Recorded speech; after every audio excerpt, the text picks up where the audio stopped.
So what really happened at UFC on Fox 24, Jacare Souza versus Robert Whittaker? Very much of a grappler versus striker match. An older Jacare, 37 years old, versus a very young up-and-coming middleweight who came from welterweight, and Robert Whittaker. And Robert Whittaker is finding his second stride here. For most of the fight, Jacare was just looking to get takedowns, and he was trying to land that overhand right. Pretty much what he usually does in almost all his fights. Because he knows if he gets you on the ground, usually he's confident he'll end the fight any which way it goes. Robert Whittaker came into this fight confident in his speed, and he's evolving greatly. You can see even in this fight, he's a lot better than he was before. So right away, you see the stance of Robert Whittaker. He's very low and he keeps his hands down. The reason why he does this is, of course, get ready for any potential takedown from Jacare. And he knows that Jacare is pretty one-dimensional on the feet. He likes to throw that right overhand a lot. That's his main weapon, either if he's countering or he's being aggressive. So he knows as long as he's aware of the right overhand, he can keep that low stance to get ready for the takedowns, because that's the real threat for him. So right away, you see Robert Whittaker. He's moving in and out. He's using his footwork, his speed, and Jacare is plotting. Notice the direction that Robert Whittaker is moving. He's moving to his left often. What he's doing is he's trying to bait the right overhand of Jacare. And when a fighter is moving to his left to an orthodox fighter, the main weapon to catch them is to intercept them with a right hand, a right hook or right overhand, sometimes even a right uppercut. He comes in, throws a jab, but you can see it's not meant to really catch Jacare. He throws the jab and he quickly exits, and you can see Jacare is reacting heavy on the jab. Jacare looks to think about coming in, but Robert Whittaker throws a left hook, and he misses. But Whittaker is still anticipating the right hand, and Jacare doesn't throw it. Robert Whittaker ducks to his right and throws a jab and exits far out to the right, completely eliminating the option of him getting hit by the right overhand. Jacare doesn't attempt to cut him off. Jacare is just trying to get away from the shots. Then you can see here, they're both standing in front of each other, and Robert Whittaker comes in very quickly and feints. He feints to get the reaction out of Jacare. Then he comes in even farther and throws the left hook. Jacare moves back and he wants to return with the right hand. But Robert Whittaker is so aware of that right hand. You can see how fast he is. He completely moves out of range. Jacare seems to almost stumble forward. You can see the speed difference between these two fighters. It's massive. Then notice it here again. It's almost the same sequence. Robert Whittaker is trying to bait Jacare into throwing that right overhand. So he feints by ducking down a little bit. So even if Jacare throws the right overhand, Robert Whittaker can slip right under it. And then he comes in really far in with the left hook again. And he knows that Jacare is going to throw the right overhand. And look where Robert Whittaker exits. He exits to the right. Always exits to the right, getting out of range from that right overhand. Now here, Jacare actually pressures Whittaker to the point where he gets close to the cage. Jacare fakes to throw a right overhand, and Robert Whittaker takes the bait. You can see Whittaker goes and tries to duck to his right, because he's trying to get out of the range from the right overhand. Jacare uses this opportunity to clinch up with Whittaker. It looks like Jacare gets an over and under, and then Jacare goes and attempts to get a double leg takedown. And what Whittaker does, he leans over Jacare and grabs onto his left arm and controls it. This is causing difficulty for Jacare to execute the takedown with his left arm. And Whittaker actually gets Jacare's left arm off his leg. So Jacare goes and very intelligently hooks onto Whittaker's right leg, and he uses it to flip Whittaker over him. The reason why Jacare was able to flip Whittaker over like this is because Whittaker held onto Jacare's left arm. Normally, Jacare would have to grab onto Whittaker's arm, then flip him over. But Whittaker was already grabbing onto Jacare's arm. It didn't really matter at that point. Whittaker's using the momentum to keep them flipping. Jacare tried to get on top of Whittaker, but the reason why he couldn't is because Whittaker held onto Jacare's left arm the whole time, not allowing him to turn and get on top of him into half guard or possibly full mount. You can see Whittaker's composure. He is so composed with one of the best jiu-jitsu artists in the UFC. And that's what he actually mentioned before. He said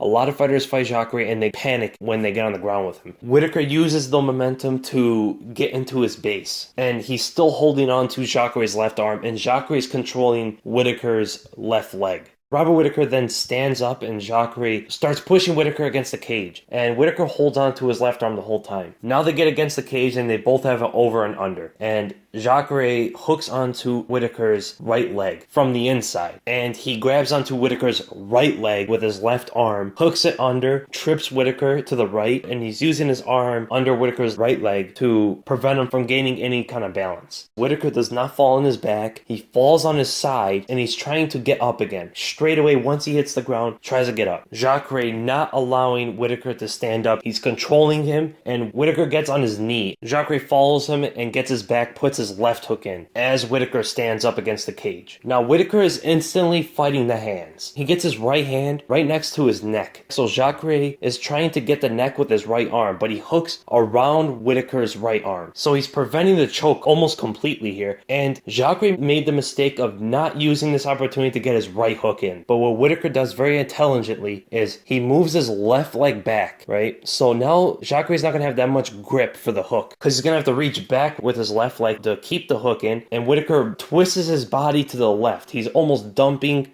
Jacare off him to the left, and Jacare slips off because he doesn't have the right hook in. If he had the right hook in, he would be able to hold the position, but he has no grip. Whittaker then gets on top of him. I don't understand why he would try to get on top of him, but he gets on top of him. But Jacare grabs a right underhook and wraps around Whittaker. Whittaker's trying to get on top of him, but he's trying to do it very quickly and aggressively. Jacare just scoots out to the right side from under Whittaker, and Whittaker falls forward. So Jacare, he has his right arm wrapped around Whittaker, and he gets his legs behind Whittaker's, stands up and pushes Whittaker against the cage again. Jacare then aggressively tries to go for the single leg with his left arm, but Whittaker uses that underhook to pull Jacare farther down, drag Jacare down farther, and he moves his feet back and disengages. Whittaker does not forget his basics. He doesn't forget his fundamentals like many fighters do when they fight a high-level grappler or a striker, or in any discipline. They tend to forget their fundamentals and they just try to get out of the position. It just shows the composure of Whittaker. He never panics. Now notice here, around 1 minute and 25 seconds left of the first round, Robert Whittaker again steps forward. What he does is he brings Jacare's right arm down. He grabs onto it and pulls it down with his left hand. And why he's doing this is he knows Jacare's main weapon is the right hand. He rarely throws the left hand. He doesn't kick often. And Jacare's counterattack is always that right hand. So he's eliminating the option of him getting hit by that right hand by pulling it down. And he's confident in his speed that he can get in there really quickly after he pulls it down and then exit without Jacare catching him with anything. He's eliminating the right hand, which is eliminating most of Jacare's offensive weapons and defensive striking abilities. He then comes up with the uppercut and gets really close into Jacare, and after he lets go of the left hand, you can see Jacare goes and throws the right hand. And Whittaker has his left hand up just in case, so he's always aware of it. After Whittaker comes over the top of the left overhand, but he ultimately misses, and look where Whittaker goes. He's moving out to his right. No matter what, he's always moving to his right. Just in case if somehow he gets hit by the right overhand, he will decrease the impact of it greatly because he's moving away from it. And then we go to 4 minutes and 37 seconds left of the second round. Whittaker and Jacare stand in front of each other, and Whittaker steps in really far and throws the jab. Jacare is slipping back on it, but then look how far Whittaker digs in with the right hand. His back leg actually comes off the floor. You can also see Jacare looks like he did not expect the right hand at all. I don't think he expected a right hand to come behind the left hand. He doesn't even react to it or anything. He just slips on the jab and that's it. But as he stops in his tracks, he gets hit by that right hand really hard. And again, the punches you don't see coming are the ones that hurt the most.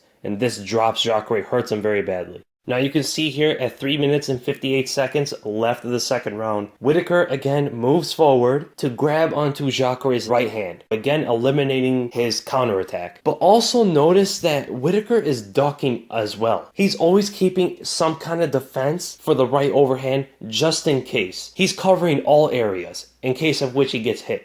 If it comes over the top or he doesn't get to the hand fast enough and Jacare throws the right overhand, he'll duck right under it. So he goes and attempts to grab onto it. He pulls Jacare's right arm down, and again he comes up with the uppercut. Notice again, where does Whittaker move? He moves out to his right, steps with his right foot, and he attempts to throw a left hook. He knows that Jacare cannot hit him from that range. He can't land the right hand, and he can land the left hook because his left hand is right in front of Jacare. But Whittaker misses the left hook and Jacare lands on Whittaker's shoulder. Jacare is then moving along the fence. He's moving to his left. Whittaker is trapping him against the cage. Whittaker gives a slight feint and it makes Jacare react really hard to it. Jacare ducks and he moves to his left a little bit. Robert Whittaker then meets him with the head kick, catches him on the neck. For some reason, Jacare put his left arm down, and this created an opening for the head kick. I don't know really what he was anticipating to put his hand down. Maybe he was anticipating a takedown, which is pretty strange, but he did get rocked earlier. Jacare takes it. This shows that Jacare has a pretty good ability to take a shot, because a lot of people would have probably gotten dropped by this.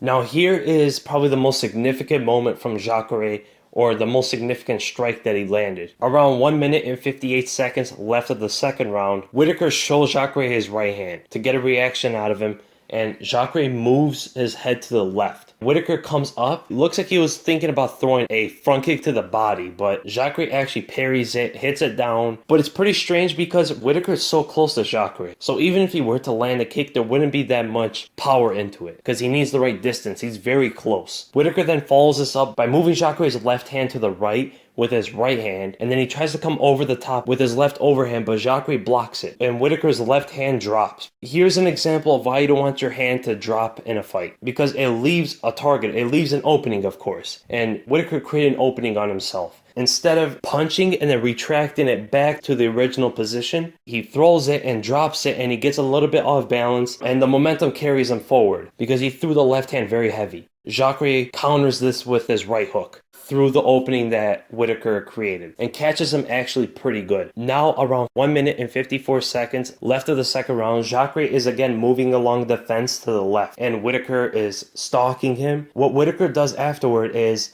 instead of following or trying to cut Jacare off, he moves forward, pulling down Jacare's right arm, again eliminating any kind of counter right hand. And it looks like Jacare was anticipating a right hand from Whittaker because Jacare ducks heavily to his left. Whittaker then comes up with a head kick and catches Jacare very hard, hurts him very badly. Jacare then eventually pulls guard and Whittaker starts landing bombs on him. And at this point, it doesn't really matter how good Jacare is off his back. He's hurt very badly, and as the saying goes, if you punch a black belt, he goes to a brown belt, punch a brown belt, he goes to a purple belt, and so on. So when you hurt Jacare this badly, you're dropping him several ranks. So great fight by Whittaker. I would love to see Robert Whittaker either fight Luke Rockhold or fight Yoel Romero. Fighting Yoel Romero for the #1 contender would be ideal for him. Fighting Luke Rockhold's good as well. If he beats Luke Rockhold, you can make an argument that he deserves a title shot over Yoel Romero. This is a very good position for Robert Whittaker. So that's the fight, guys. That's the breakdown. I hope you guys enjoyed the video, and if you did, make sure to give it a thumbs up. And if you enjoy my content, make sure to subscribe. I'm going to make a predictions video. Most likely by tomorrow, I'll have it up, and I'll be going over the Nashville card. So be on the lookout for that. Thank you guys so much for watching, and I'll see you in the next video.